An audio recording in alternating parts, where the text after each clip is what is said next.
Found a pretty nice specimen here of a wild pearl oyster. This one's pretty old. It's been around for a while. Starts curling up around the edges, getting brown. Normally this would be brilliant white. Lots of bugs on it. Underneath of it is some wood ear. This stuff is edible. So is the pearl oyster. But wood ear here is edible, and it's a favorite for Asian dishes.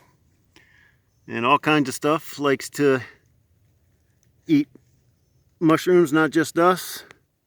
There's a moth here. There's a slug here. Slug's going to town. Kind of cool.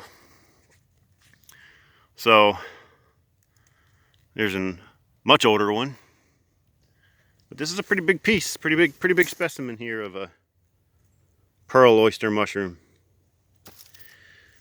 What I've been doing is collecting wild mushrooms and cloning them and growing my own.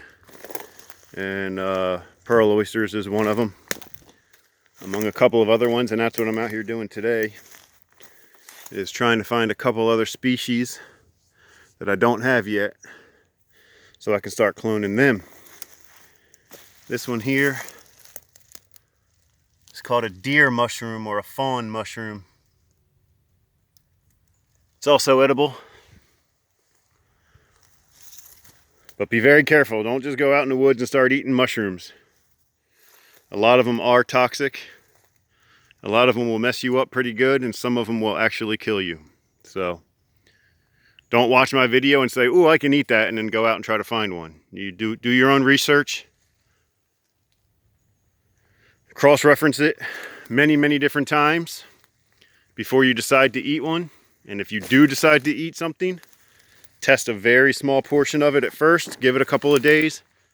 Test a slightly larger portion of it. Give it a couple more days. Just be real cautious.